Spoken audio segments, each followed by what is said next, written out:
Thank you so much, gentlemen. Yes, we will continue that personal voyage of discovery, but let's temper that with a voyage of flavour discovery and explore a new culture, and with the desire of creating delicious food driven by passion and making people happy through food. Black Garlic was born. And today, the Black Garlic family joined us in the Expresso kitchen to share this food happiness with us. And first on the menu is Kapenta. And Lulu is here to break it down for us. Lulu, thank you so much. I've loved chatting to you for like 10 minutes. Yeah, we've known each other. Chatted a lot. We've solved the world's culinary problems. Yes. I love your vibe, your passion, the energy that you came into this kitchen with. And I can see, judging by the other foodies buzzing around you. I'm bringing the wood kitchen energy to you, okay? I dig it. What is that? What is the wood kitchen?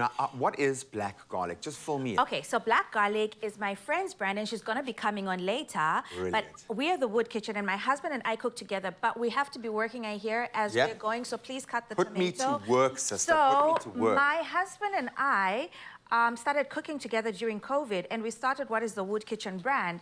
So we are Mr. and Mrs. Wood, and we started cooking with our children. And we decided that we want to take Zambian food to the world. So today I'm introducing you to Kapenta. Kapenta, and this is, I'm looking at this thinking we could literally solve the world's protein problems with this has got to be one of the most sustainable proteins available. So easy to obtain, easy to cook. This is a key dish. And this is why it got its name, Kapenta, because there are these ladies in the mining towns that were the wives to the miners, and they would go out and party, and just as the husbands are coming home, would run quickly, and they had makeup done. They would quickly run back home to the market, buy some kapenta, and cook it. So actually what they were called is the painted women. The painted women. Kapenta. Kapenta. You see, the painted women. That. So that's how they got their name.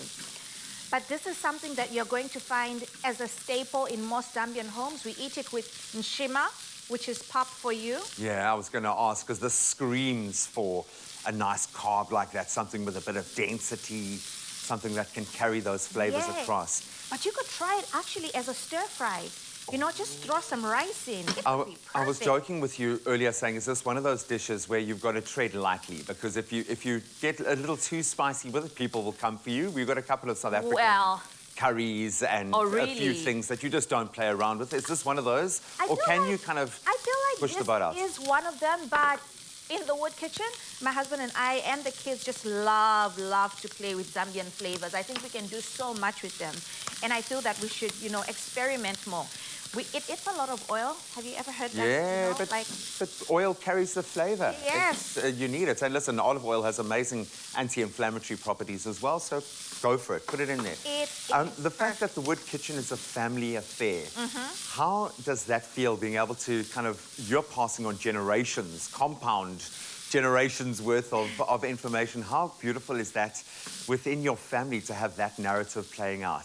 I just love that we're able to do it with our children and to do it with my husband, because I think we're also sort of showing family values. Completely. I think for a lot of people, especially in Zambia, they didn't have that, like a picture of what a Zambian family looks like. Family, yeah. What do they eat? You have a lot of amazing chefs and, you know, both male and female, but not a lot that do it as a family. So we love that we're able to do it as a family, explore as a family. Could I have the tomatoes? There we go. I hope I've done that. You've done it. Fine enough. Okay job, just okay, you know? But listen, I'm going to steal everything you've told me today as my own intellectual property and pass it off later to the next chef. And they're going to be like, wow, have you been to Zambia? I absolutely love it. Look, you better come visit, hey? I'm going to visit right now by having just a little taste of this. Taste it. It's so good. So what am I expecting here? All right, so you're expecting, yes, the fishy flavor, but just totally different. And because we added just a bit of curry, it's not too spicy. We honor the natural flavors of food in Zambia. How's that? You like it? Oh, I love that. Really? With that undercurrent of the... yes. Just the slight curry coming through. Because I've eaten like a bowl of whitebait before, and often the smaller fish can be intensely fishy. Yes, so what happens is... Not too much. We actually soak them. So you see, this is the dry kapenta here. but we soak it for a while to take away too much of that fishy taste. Oh, It can also be quite sandy, so by soaking it, you take away the sand from the river. Oh, it's beautiful. I'm guessing, I mean, pop these in the air fryer if you have to.